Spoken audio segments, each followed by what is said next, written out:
Ce matin-là, dans les Alpes françaises, un randonneur allait faire une découverte qui bouleverserait à jamais une famille brisée par un mystère. 5 années après sa disparition inexpliquée, une femme réapparaît sans mémoire, portant les cicatrices d'un passé qu'elle ne peut se rappeler. Parfois, la vérité est plus troublante que tous les mensonges qu'on s'est racontés pour survivre.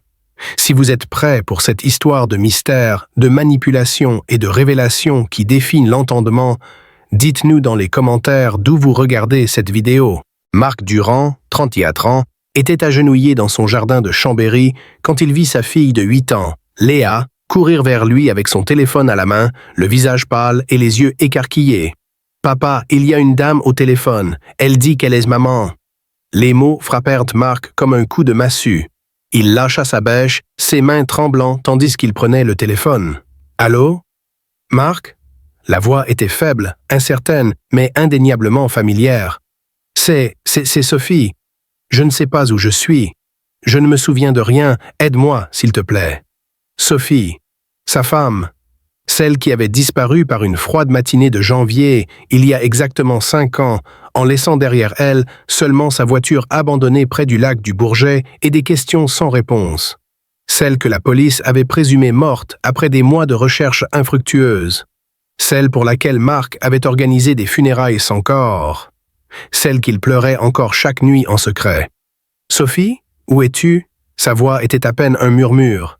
« Je suis dans un hôpital, à Grenoble, je crois. Les médecins disent que j'ai été trouvé dans les montagnes par des randonneurs. Marc, je ne me souviens de rien, ni de ma disparition, ni de ces 5 dernières années. Je me souviens de toi, de Léa, quand elle était petite, mais tout le reste, sa voix se brisa. C'est comme si ma vie s'était arrêtée il y a 5 ans. Marc sentit le monde tourner autour de lui. Comment était-ce possible? Où avait-elle été pendant tout ce temps? « J'arrive, » dit-il, sa voix retrouvant sa fermeté. « Ne bouge pas, j'arrive. » Il raccrocha et regarda Léa, qui l'observait avec une expression qu'aucun enfant de 8 ans ne devrait avoir. Un mélange d'espoir et de peur qui lui brisait le cœur. Comment expliquer à une fillette que sa mère, sa mère, qu'elle croyait morte, était peut-être vivante? « C'était vraiment maman ?» demanda Léa d'une petite voix. Marc s'agenouilla à sa hauteur, prenant ses petites mains dans les siennes. « Je ne sais pas encore, ma chérie, mais nous allons le découvrir ensemble, d'accord ?» Le trajet jusqu'à Grenoble ne dura qu'1 heure, mais ce fut la plus longue heure de la vie de Marc. 1000 questions se bousculaient dans sa tête. Où Sophie avait-elle été? Pourquoi réapparaissait-elle maintenant? Et surtout, comment allait-il expliquer à Léa que pendant ces 5 années, papa avait essayé de refaire sa vie avec quelqu'un d'autre? À l'hôpital de Grenoble, Marc et Léa furent accueillis par le Dr Moreau, une femme d'une 50aine d'années au regard compassionnel. « Monsieur Durand, votre épouse est dans un état stable, mais elle souffre d'amnésie rétrograde sévère. Elle se souvient de sa vie jusqu'en 2019, mais les 5 dernières années sont complètement effacées. »« Comment est-ce que c'est possible ?» demanda Marc. « Où était-elle pendant tout ce temps? Nous l'ignorons. Son état physique suggère qu'elle a vécu dans des conditions difficiles. Elle a plusieurs cicatrices récentes, des signes de malnutrition ancienne, et psychologiquement, elle semble avoir subi un traumatisme important. » Le docteur Moreau les conduisit vers la chambre 304. « Préparez-vous, elle n'est plus exactement la personne que vous avez connue. » Quand Marc poussa la porte et vit Sophie assise dans le lit d'hôpital, son cœur s'arrêta. C'était bien elle, mais transformée. Ses cheveux châtains avaient des mèches grises prématurées. Son visage portait des rides qui n'existaient pas avant. Et ses yeux avaient perdu cette étincelle joyeuse qu'il avait aimée. Elle leva la tête et son visage s'illumina faiblement. « Marc? Oui, c'est moi. » Il s'approcha lentement, comme s'il craignait qu'elle ne disparaisse à nouveau. Et voici Léa. Elle a grandi. Sophie regarda la petite fille qui se cachait derrière son père et des larmes coulèrent sur ses joues. « Ma petite Léa, tu es si grande maintenant. Je me souviens de toi quand tu avais 3 ans, avec tes couettes et ton doudou lapin. » Léa fit un pas prudent vers le lit. « Maman, c'est vraiment toi? »« Oui, ma chérie. Maman est revenue. » Mais même dans ce moment de retrouvailles, Marc sentait que quelque chose clochait. La façon dont Sophie évitait son regard, la rigidité de ses mouvements et surtout cette peur qui semblait l'habiter en permanence. « Sophie, dit-il doucement, peux-tu nous dire la dernière chose dont tu te souviens ?» Elle ferma les yeux, se concentrant. « J'étais en route pour faire les courses. C'était un mardi matin en janvier. Il faisait très froid. Je me souviens d'avoir démarré la voiture, puis... plus rien. Le noir total jusqu'à me réveiller ici avec ces randonneurs penchés sur moi. » Mark échangea un regard avec le docteur Moreau. C'était exactement le jour de sa disparition. 5 ans s'étaient volatilisés de sa mémoire. Les premiers jours qui suivirent le retour de Sophie à la maison furent un étrange mélange de joie et de tension. Léa était aux anges de retrouver sa mère, mais Mark se débattait avec un dilemme moral qu'il n'avait jamais imaginé affronter. Comment dire à Sophie qu'il avait refait sa vie avec Amélie, sa collègue de travail, et qu'ils vivaient ensemble depuis 2 ans? Comment expliquer que Léa appelait désormais Amélie belle-maman et qu'elles avaient tissé des liens profonds? Sophie remarqua immédiatement les changements dans la maison. « Qui a redécoré le salon ?» demanda-t-elle en examinant les nouveaux meubles, les photos différentes sur les étagères. Mark hésita. « J'ai fait quelques changements au fil des années. » « Et cette photo ?» Sophie pointait un cadre où Mark, Léa et Amélie souriaient lors d'un pique-nique l'été dernier. Le silence de Mark fut éloquent. Sophie comprit immédiatement. « Tu as quelqu'un d'autre ?» Ce n'était pas une question, mais une constatation résignée. « Sophie, Mark ne savait pas comment commencer. « Tu étais présumée morte. Cela fait 5 ans. Léa avait besoin d'une figure maternelle, et moi... »« Tu as eu raison. » l'interrompit Sophie, mais sa voix tremblait. « Je ne peux pas vous en vouloir d'avoir continué à vivre. » Ce soir-là, quand Amélie rentra du travail, la confrontation fut déchirante. Elle s'arrêta net en voyant Sophie assise à la table de la cuisine, et Mark vit son monde s'effondrer en temps réel. « Amélie, je te présente Sophie, » dit Mark maladroitement. « Mon épouse. » Amélie pâlit, puis regarda Mark avec une expression de trahison totale. « Tu m'avais dit qu'elle était morte. » Nous pensions tous qu'elle l'était. Sophie se leva difficilement. « Je suis désolée. Je ne voulais pas détruire votre famille. Peut-être devrais-je partir. »« Non. » Léa apparut soudainement dans l'encadrement de la porte, les larmes aux yeux. « Maman, ne repars pas, s'il vous plaît. » La fillette courut vers Sophie et s'accrocha à elle désespérément. Mark vit Amélie fermer les yeux de douleur. Pendant 2 ans, elle avait été la mère de Léa, et maintenant, elle devenait soudainement l'intruse. Cette nuit-là, Amélie fit ses bagages en silence. « Je t'aime, » murmura Mark, tandis qu'elle pliait ses affaires. « Et j'aime Léa comme si c'était ma propre fille. Mais Sophie est sa vraie mère. Elle a besoin de temps pour guérir, pour retrouver sa place. Et moi, demanda Amélie, la voix brisée, où est ma place dans tout ça? Mark n'avait pas de réponse. Comment choisir entre la femme qu'il aimait et celle qu'il avait épousée? Entre le présent qu'il avait construit et le passé qui revenait le hanter? Les semaines suivantes furent un calvaire pour tout le monde. Sophie essayait désespérément de retrouver sa place dans une maison qui avait continué à vivre sans elle, mais chaque détail lui rappelait qu'elle était devenue une étrangère dans sa propre vie. Léa, partagée entre sa joie de retrouver sa mère et sa peine de perdre Amélie, faisait des cauchemars et mouillait à nouveau son lit. Mark, rongé par la culpabilité, essayait de maintenir un équilibre impossible. C'est alors que l'inspecteur Lemaire de la gendarmerie de Chambéry se présenta à leur porte. « Monsieur Durand, nous devons reprendre l'enquête sur la disparition de votre épouse. Son retour soulève de nombreuses questions. » « Quelles questions ?» demanda Mark, bien qu'il redoutât la réponse. « Votre femme prétend ne rien se rappeler des 5 dernières années. Mais nos investigations préliminaires révélant des incohérences troublantes. Par exemple, nous avons retrouvé des traces de son passage dans une pension de famille à Annecy il y a seulement 3 mois. Le propriétaire se souvient très bien d'elle. » Le sang de Mark se glaça. « Que voulez-vous dire? Je veux dire que votre épouse n'était peut-être pas aussi perdue qu'elle le prétend. Nous avons aussi découvert qu'elle avait ouvert un compte en banque sous un faux nom à Lyon en 2021. Il y a eu des mouvements d'argent réguliers jusqu'à très récemment. »« C'est impossible, » protesta Mark. « Sophie ne ferait jamais une chose pareille. »« Monsieur Durand, votre femme a touché l'assurance vie que vous aviez souscrite à son nom après sa déclaration de décès présumé. 50 000 € versés sur ce compte secret en 2022. Marc sentit le sol se dérober sous ses pieds. L'assurance vie, il avait complètement oublié.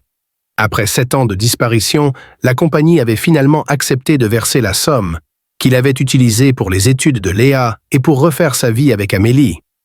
Mais si Sophie avait touché cet argent, « Je vais avoir besoin d'interroger votre épouse », continua l'inspecteur, « et je dois vous informer que des charges pourraient être retenues contre elle. Fraude à l'assurance, abandon de famille, faux et usage de faux. » Cette nuit-là, Marc confronta Sophie. « Dis-moi la vérité, où étais-tu ces 5 dernières années ?» Sophie resta longtemps silencieuse, fixant ses mains. Quand elle parla enfin, sa voix était si faible qu'il dut se pencher pour l'entendre. « Je ne pouvais plus, Marc. J'ai tout fait dans cette vie. Être mère, être épouse. J'avais l'impression de disparaître un peu plus chaque jour. Alors, ce matin-là, au lieu d'aller faire les courses, je suis monté dans un train pour Lyon. » Marc eut l'impression de recevoir un coup de poignard. « Tu nous as abandonnés? Délibérément? Je pensais que ce serait mieux pour tout le monde. Que tu trouverais quelqu'un qui saurait être une meilleure mère pour Léa, quelqu'un qui ne se sentirait pas prise au piège par sa propre famille. 5 ans, Sophie. 5 ans où j'ai cru que tu étais morte, où Léa a pleuré sa maman chaque nuit. Comment as-tu pu nous faire ça? » Les larmes coulaient maintenant librement sur le visage de Sophie. « Au début, je pensais revenir après quelques semaines. Juste le temps de réfléchir, de me retrouver. Mais les jours ont passé, puis les mois, et j'avais trop honte. Comment revenir après avoir causé tant de douleur? Alors j'ai continué à fuir. Et l'assurance vie, tu as volé l'argent de ta propre mort?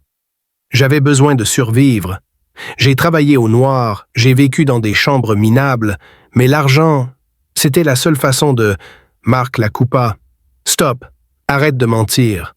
L'inspecteur m'a montré les relevés bancaires. Tu as vécu confortablement. Tu t'es payé des vacances, tu as loué de beaux appartements.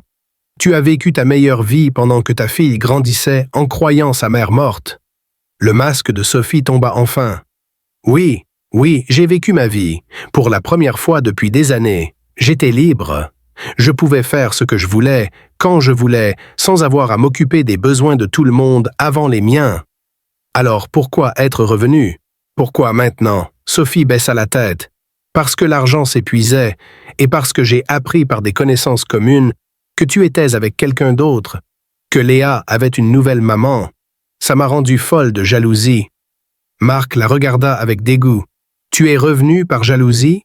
Pas par amour, pas par remords, mais par jalousie? Je suis revenu parce que cette famille m'appartient, parce que Léa est ma fille, parce que tu es mon mari. » Sa voix monta dans l'hystérie. « Cette Amélie n'avait pas le droit de prendre ma place. Ta place, tu as abandonné ta place il y a 5 ans. » Marc était maintenant debout, tremblant de rage. « Tu as détruit notre famille par égoïsme et maintenant tu veux la récupérer parce que ça t'arrange? Papa? Maman? » La petite voix de Léa les interrompit. Elle se tenait dans l'embrasure de la porte, en pyjama, les yeux rouges de larmes. « Pourquoi vous criez? » Marc et Sophie se figèrent, Bassem cessé, réalisant que leur fille avait probablement entendu toute la conversation. Combien de fois cette pauvre enfant allait-elle être traumatisée par les actions irresponsables des adultes autour d'elle?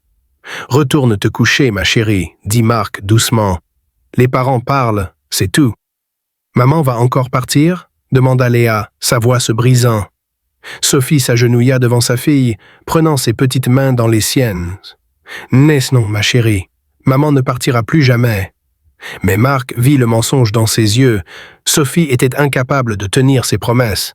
Elle l'avait prouvé une fois, et maintenant qu'il connaissait la vérité, il savait qu'elle le ferait encore. Le lendemain matin, Marc prit la décision la plus difficile de sa vie. Il appela Amélie. « Il faut qu'on parle. Peux-tu venir ?» Quand Amélie arriva, elle trouva Marc assis à la table de la cuisine, l'air épuisé. Sophie était dans le jardin avec Léa, prétendant jouer normalement malgré la tension palpable. « Je connais la vérité maintenant, » dit Marc sans préambule. « Sophie n'a pas disparu. Elle nous a abandonnés délibérément. Il raconta tout à Amélie, la fuite volontaire, les 5 années de mensonges, l'argent de l'assurance détourné et surtout le retour calculé motivé par la jalousie. Amélie l'écouta en silence, son expression passant de la surprise à la colère, puis à quelque chose qui ressemblait à de la pitié. « Qu'est-ce que tu vas faire ?» demanda-t-elle finalement. « Je ne sais pas, c'est toujours la mère de Léa. Malgré tout ce qu'elle a fait, Léa a le droit d'avoir sa mère dans sa vie. Et nous, notre relation, notre avenir ?» Marc prit la main d'Amélie. « Je t'aime. Je n'ai jamais cessé de t'aimer, même quand Sophie est revenue, mais je dois penser à Léa d'abord. » « Je comprends, » murmura Amélie, bien que Marc puisse voir que ça lui brisait le cœur. « Mais je ne peux pas vivre dans cette situation. Je ne peux pas être en compétition avec une femme qui utilise son propre enfant comme un pion. » C'est à ce moment que Sophie entra dans la cuisine, Léa accrochée à sa main. « Amélie, » dit-elle avec un sourire faux, « comme c'est gentil de passer nous voir. » Le ton était doucereux, mais Marc y décela une menace sous-jacente.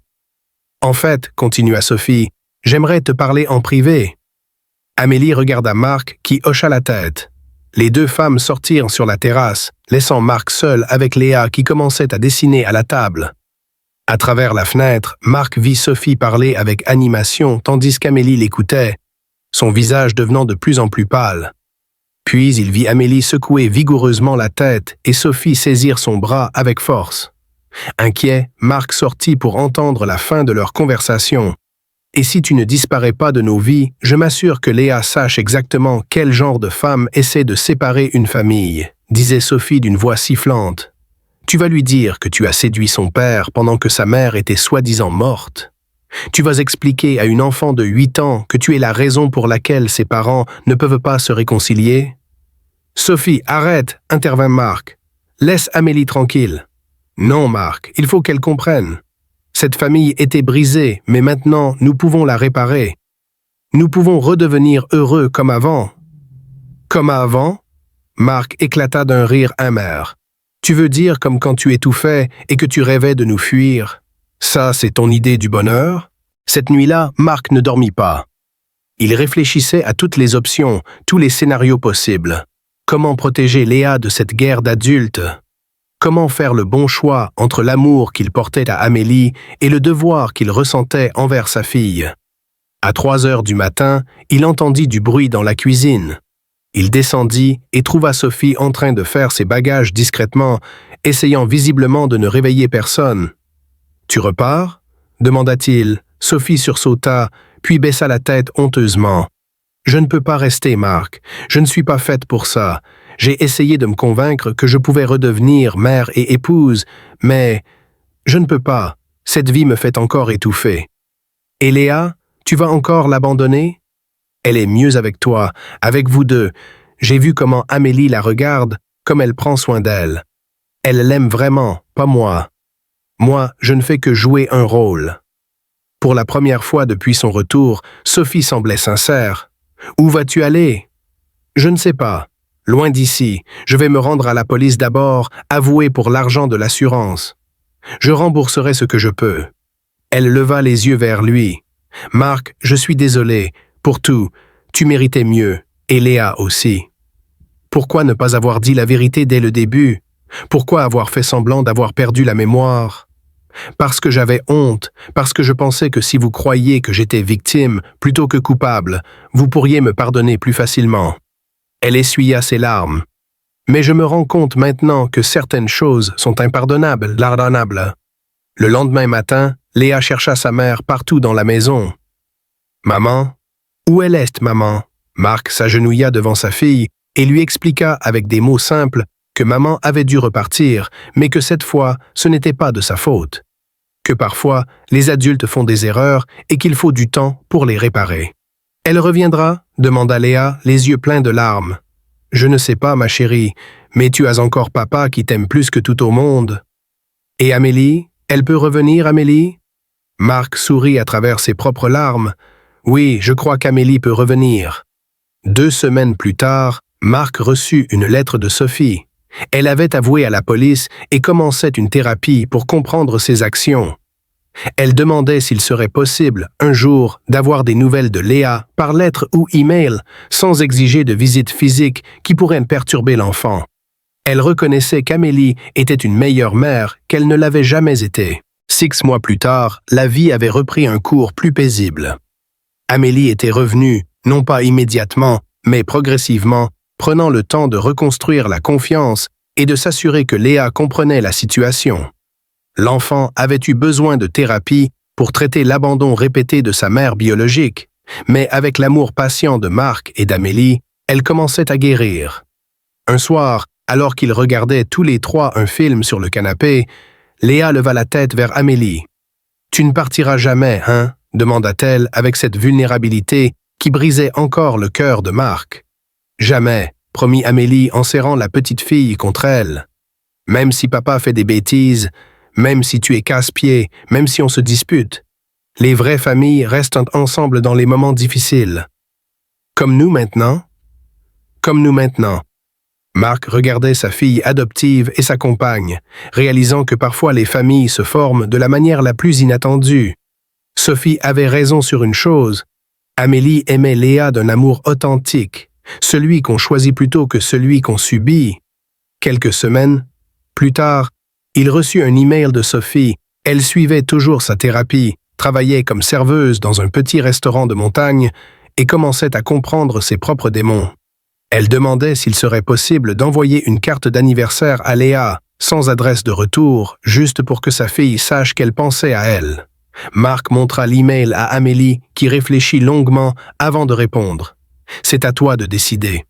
Mais si tu es d'accord, je pense que Léa a le droit de savoir que sa mère biologique l'aime à sa façon, même si elle ne peut pas être présente. » Le jour de l'anniversaire de Léa, elle reçut effectivement une carte. Simple, sans fioriture, avec juste écrit « Joyeux anniversaire, ma grande fille, je pense très fort à toi. Maman Sophie. » Léa regarda la carte longtemps, puis la rangea soigneusement dans sa boîte à trésors. « Elle m'aime quand même, hein ?» demanda-t-elle à Marc. « Oui, ma chérie, elle t'aime à sa façon. Mais l'amour, ce n'est pas seulement un sentiment. C'est aussi des actions, de la présence, de la constance. » Il regarda Amélie qui préparait le gâteau d'anniversaire dans la cuisine. « Et tu as ça avec nous. » Ce soir-là, après que Léa fut couchée, Marc et Amélie s'assirent sur leur terrasse. « Tu crois qu'on a bien fait ?» demanda Marc. « De laisser Sophie revenir dans sa vie, même de loin ? Je crois qu'on a fait ce qu'il fallait pour Léa. Elle saura toujours d'où elle vient, mais elle saura aussi où est sa vraie maison. » Marc prit la main d'Amélie. « Notre famille n'est peut-être pas conventionnelle, mais elle est solide. La plus solide, acquiesça Amélie. Parce qu'elle est choisie. Cette histoire nous rappelle qu'il existe différentes formes d'abandon et que parfois, partir peut être un acte de courage quand rester serait destructeur. Elle nous enseigne que l'amour véritable se mesure non pas en paroles, mais en actes constants, en présence quotidienne, en choix renouvelés chaque jour. Sophie a abandonné sa famille 2 fois, mais en reconnaissant finalement sa véritable nature, elle a permis à Léa de grandir dans l'amour authentique. Si cette histoire vous a touché, si elle vous a rappelé que les vraies familles se construisent parfois différemment de ce qu'on imagine, n'hésitez pas à la partager et à vous abonner pour découvrir d'autres récits qui explorent la complexité des relations humaines.